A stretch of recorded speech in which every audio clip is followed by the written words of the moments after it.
роғун кохи равшанию нур бунёди он ҳадафи асосӣ ва афзалиятноки сиёсати энергетикии ҳукумати ҷумҳурии тоҷикистон мебошад.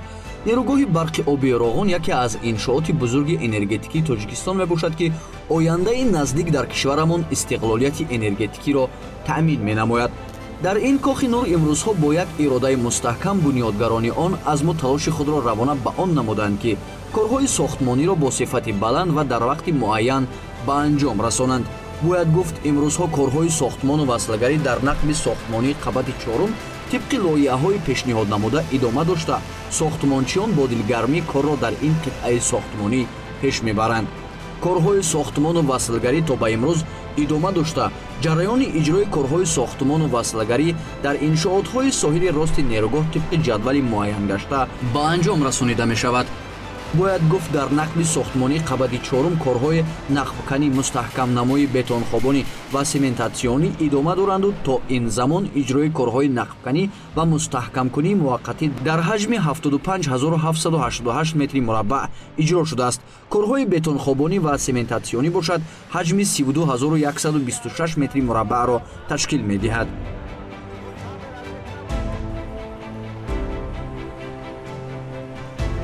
дар бинои идоракунии дарвозаҳои асосии нақби сохтмонии қабати чорум бошад корҳои нақбканӣ ва мустаҳкамкунӣ дар ҳаҷми 27466 метри мураббаъ иҷро гардидааст.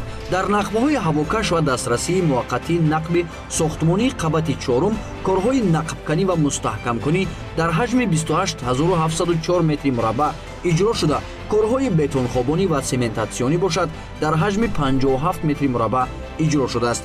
лозим ба ёдоварист ки имрӯзҳо сохтмончиёни нерӯгоҳи барқи оби роғунро дастгириҳои роҳбарияти олии кишвар рӯҳу илҳоми тоза мебахшад ва шуҷоату матонати беҳамтои онҳо дар ин иншооти бузургу тақдирсоз ҳамто надорад.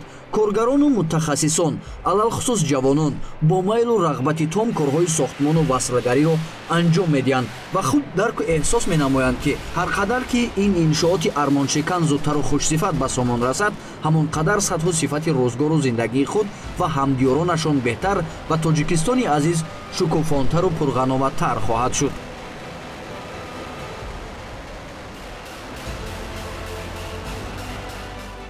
корҳои хобонидани маводҳои шағалзамин ва ҷинсҳои кӯҳӣ дар зонаҳои 4 ва 5 призмаи таквиядевори поёнӣ дар сатҳҳои 1044 метр 1045 метр идома дошта дар моҳи декабр дар ҳаҷми 844 метри мураббаъ маводҳо хобонида шудаасту ҳамзабон хобонидани ҳамин гуна маводҳо дар зонаҳои 4 ва 5 қисмати бефи болои сарбанди навбати аввал дар сатҳҳои 1114 метр 1118 метр идома дошта моҳи ҷорӣ дар ҳаҷми 150 метри мураббаъ маводҳо хобонида шуданд.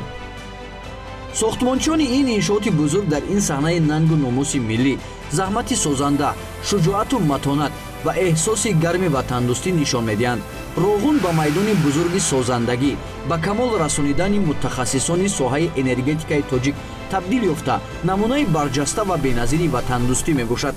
лозим ба ёдоварист ки дар қисмати обқабулкунаки доимӣ корҳои хокбардорӣ мустаҳкамнамоӣ ва гузоштани анкерҳои нишебии обқабулкунаки доимӣ ҷараён дошта то ин замон дар ин мавзеъ корҳои хокбардорӣ ба миқдори 1,765,834 метри мураббаъ иҷро гардидааст. гузоштани анкерҳои ажг 39475,6 метр иҷро гардидаасту анкерҳои пна бошад 26634,4 метр иҷро шудааст.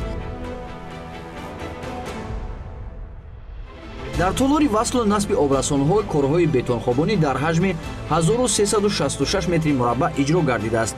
шахтаҳои амудӣ, дарвозаҳои обқабулкунаки доимӣ, агрегати рақами 1-6, тарози 1300, корҳои нақбканӣ ва мустаҳкамкунӣ дар ҳаҷми 17857 метри мураббаъ иҷро шуда шахтаҳои обқабулкунаки доимӣ, агрегатҳои рақами 1-6, тарози 1171, корҳои нақбканӣ ва мустаҳкамкунӣ дар ҳаҷми 12278 метри мураббаъ иҷро шудааст.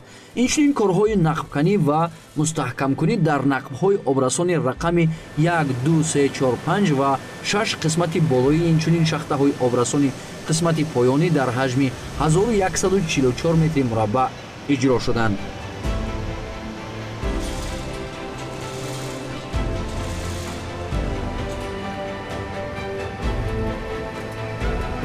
беназиртарин тарҳи гидроэнергетикӣ дар минтақа буда бо истифодаи нерӯи барқи ин иншоот ба татбиқи ҳадафи чоруми стратегӣ саноатикунонии мамлакат имконияти хуб пайдо мешавад. Он инчунин ба рушди иқтисодиёти индустриалӣ, аграрӣ ва истеҳсоли нерӯи сабз, ҳифзи экология, инчунин ба афзоиши содироти нерӯи барқ ба бозорҳои энергетикаи минтақа мусоидат менамояд.